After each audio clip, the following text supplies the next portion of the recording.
pagi, senang menyapa anak-anak pada pagi hari ini. Sudah siap mendengarkan firman Tuhan?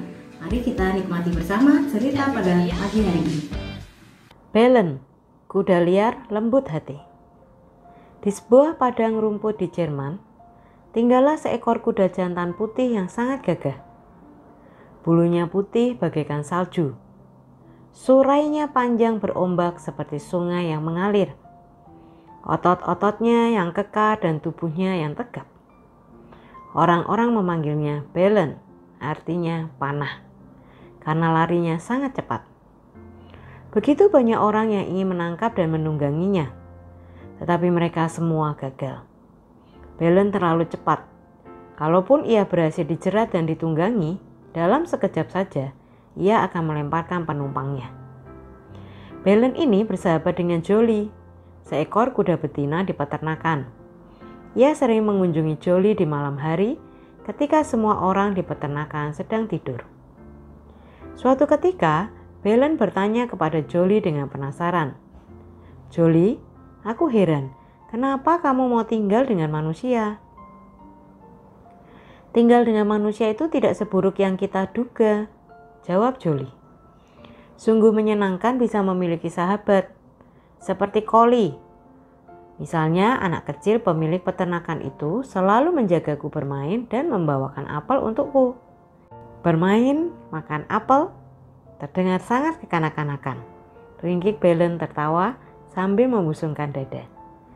"Sepertinya bukan apa yang harusnya dilakukan kuda gagah seperti aku ini." "Ah, kamu jangan sombong dulu Belen," kata Jolie tersenyum. "Setiap makhluk pasti membutuhkan teman. Suatu ketika kamu pasti akan mengerti." "Sudahlah Jolie," dengus Belen. "Aku pergi dulu, nanti aku akan mengunjungimu lagi." Belen pun berlari masuk ke gelapnya malam. Jolie cuma menghela nafas. Suatu hari, Belen tengah menatap matahari terbenam di puncak bukit. Ia menikmati angin sepoi-sepoi menerpa bulunya. Sungguh nikmat kebebasan. Tak berapa lama ia pun membalikkan badannya dan hendak masuk kembali ke hutan. Tiba-tiba ia tergelincir dan terperosok ke dalam sebuah lubang. Belen segera berdiri dan melompat, mencoba untuk keluar dari lubang itu.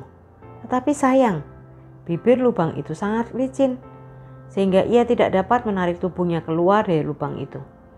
Berkali-kali ia mencoba, tetapi gagal dan gagal lagi. Sementara itu, matahari terbenam semakin dalam. "Celaka, aku harus segera keluar dari sini sebelum malam tiba." Benar, berada dalam lubang seperti itu akan membuat Belen tidak berdaya.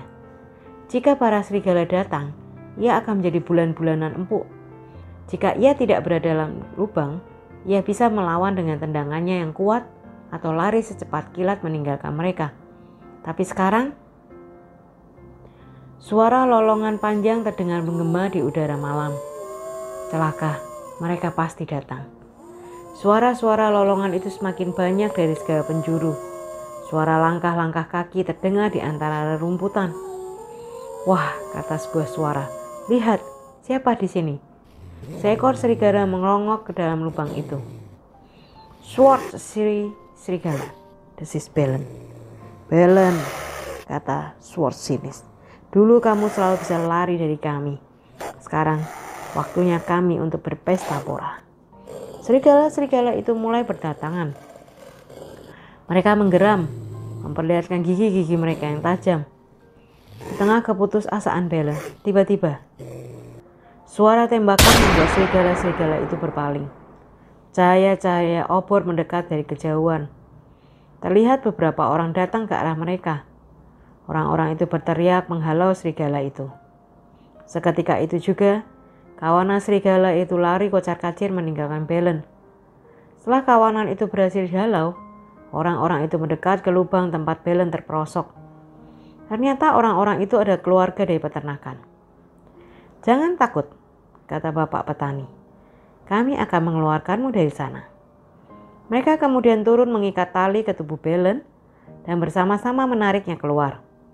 Segera setelah ia berhasil keluar, Belen segera meronta melepaskan tali-tali itu dari tubuhnya dan beranjak pergi masuk kembali ke dalam hutan. Sudah, biarkan saja dia pergi, kata bapak petani ketika beberapa orang mencoba menahan Belen. Pak, seru anak buah bapak petani. Ada apa? Anak bapak Koli, asmanya kambuh pak. Tadinya ia berlari memberitahu kita tentang Belen yang jatuh ke dalam lubang. Ia juga yang menunjukkan kepada kita lubang ini. Mungkin ia kelelahan karenanya. Ia harus segera dibawa ke peternakan. Kalau tidak, Koli bisa meninggal, kata orang itu. Tapi dengan apa? Pertanian jaraknya cukup jauh dari sini dan hari sudah malam, kata bapak petani. Andai saja kita punya kuda. Belen mendengarkan percakapan itu. Ia berusaha untuk mengacuhkannya, menolong mereka dan membiarkan diriku ditunggangi orang. Pantang bagiku. Tetapi hati kecilnya tidak tega. Masakan aku tidak mau menolong orang yang telah menolongku dari maut? Kuda macam apa aku ini? Maka Belen pun berbalik. Ia berjalan ke arah bapak tani. Belen, kamu kembali? Tanya bapak petani. Belen meringkik pelan dan menundukkan kepalanya. Tampaknya ia mau mengantar Koli, Pak, kata anak buah bapak petani. Maka bapak petani itu pun menaikkan Koli ke punggung Belen dan menungganginya menuju peternakan. Di tengah jalan, Koli berbisik di telinga Belen. Terima kasih, Belen. Beberapa hari kemudian, Joli terkejut melihat Belen di peternakan, lengkap dengan pelana dan tali kekang. Belen, katanya tertawa. Sedang apa kamu di sini? Mungkin karena apelnya, senyum Belen.